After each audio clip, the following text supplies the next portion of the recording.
آج بھی معمول کی طرح ان سب کا دن گزرا۔ سب لوگ یونی سے واپس آ کر پارٹی کے لیے تیار ہوئے۔ اناب اور سوہا کا ایم اے انگلش کا لاسٹ ایئر تھا۔ زاریان، ذہان اور مقرب بزنس پڑھ رہے تھے جس میں ان کا آخری سال تھا۔ سوہا اچھی طرح تیار ہوئی۔ سوہا نے بلو کلر کی ساڑی پہنی اور ساتھ میں وائٹ اور بلو جولری بھی پہنی۔ مکمل تیار ہو کر اس نے شیشے میں خود کو دیکھا اور منہ سے ماشاءاللہ کہا۔ ازن بھی کام میں ہی مصروف تھا۔ پیچھے افرا اکیلی رہ جاتی جس کی وجہ سے سوہا نے اسے اپنے ساتھ چلنے کا کہا، جس پر اس نے منع کر دیا تھا کہ وہ گھر میں ہی ٹھیک ہے، جس پر سوہا نے بھی ضد نہیں کی تھی۔ السلام علیکم، سوہا نے سلام کیا۔ وعلیکم السلام، کیسی ہو؟ میں ٹھیک ہوں، تم بتاؤ تیاری مکمل ہوئی کہ نہیں؟ ہاں یار بس ریڈی ہوں، وہ تو ذہان لیٹ ہے، ابھی تیار ہو رہا ہے۔ اچھا جلدی آ جاؤ، میں تیار ہوں، یہ نہ ہو ہم لیٹ ہو جائیں۔ یار بس جلدی آتے ہیں، تم بے فکر رہو، اناب سوہا کو کہتی ہے۔ ہاں ٹھیک ہے۔ اناب کال بند کرتی ہے اور جا کر خود کو شیشے میں دیکھتی ہے۔ آج اس نے گرین کلر کی میکسی پہنی تھی جس پر ہلکا سا گرین بلو کلر کا کام کیا ہوا تھا۔ اسے مکمل تیار دیکھ کر وہ یک تک اسے دیکھے گیا، آنکھوں میں خمار لیے ذہان اس کی طرف بڑھتا ہے۔ اسے اپنی طرف آتا دیکھ اناب وہاں سے ہٹ کر بیڈ کی طرف جاتی ہے۔ یار ابھی تو 3 بجے ہیں، 5 بجے پارٹی سٹارٹ ہوگی، پر سوہا بالکل تیار ہے، اس کے پاس بھی چلنا ہے۔ یار تو تیار ہونے میں مجھے بس 5 منٹ لگیں گے۔ فی الحال تو میک اپ خراب نہیں ہوگا، اگر تم نہ آئی تو تمہارے کپڑے بھی خراب ہوں گے۔ اس کی زمانی بات پر اناب لال ہوئی۔ تو اب آ رہی ہو یا میں خود آؤں؟ نظریں کیوں جھکی ہوئی ہیں؟ ہاں، اس کی تھوڑی سی اوپر کر کے وہ اس کا منہ اوپر کرتا ہے۔ تمہاری گردن ہمیشہ اٹھی کھڑی نظر آنی چاہیے۔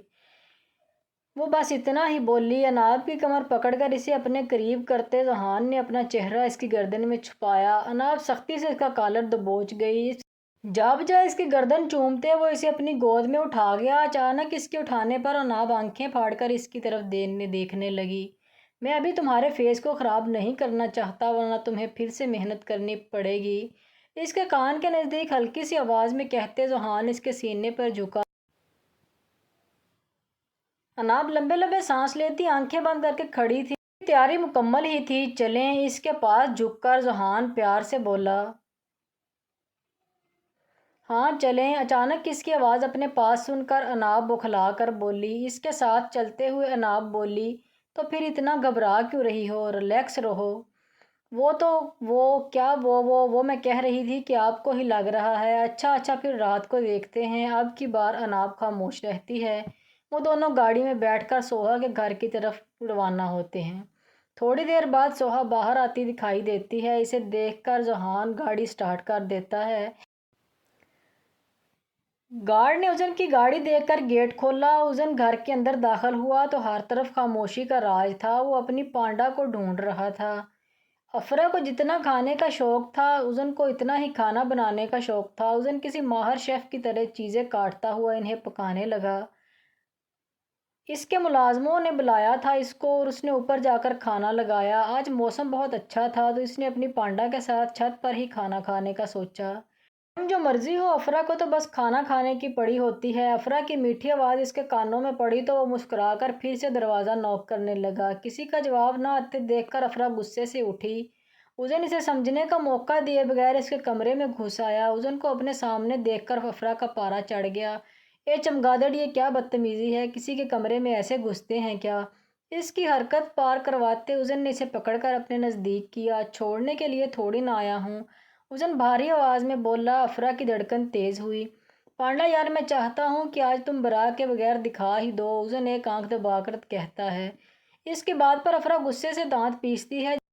اپنے دونوں ہاتھ ازن کے بالوں کی طرف کر گئی۔ اس کے بال اپنے دونوں ہاتھوں سے پکڑ کر افرا اسے جھنجھوڑنے لگی۔ افرا ابھی تک اس کے بال کھینچ رہی تھی جس سے ازن کو درد محسوس ہو رہا تھا۔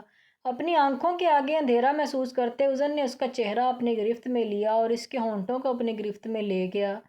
دونوں کافی دیر تک ایک دوسرے کے ہونٹ چومتے رہے۔ افرا اپنے سینے پر ہاتھ رکھ کے لمبے لمبے سانس لینے لگی۔ افرا کے اس طرح کرنے پر ازن مینی خیزی سے مسکرایا۔ تم میرا ساتھ دیا کرو۔ افرا غصے سے اسے گھورتی۔ کیا ہوا میری پانڈا کو؟ ازن اس کے گال کھینچ کر شرارت سے کہتا ہے۔ تمہاری تو چمگادڑ کہیں کی۔ افرا پھر سے اس کے بال کھینچنے کے لیے اس کے پاس گئی۔ افرا بھی اسے چھوڑنے کے موڈ میں نہیں تھی، اس لیے اس کے پیچھے ہی بھاگنے لگی۔ ازن بھاگتے ہوئے بیڈ پر چڑھا تو اس کے پیچھے افرا بھی چڑھنے لگی، پر وہ گولو مولو گر گئی۔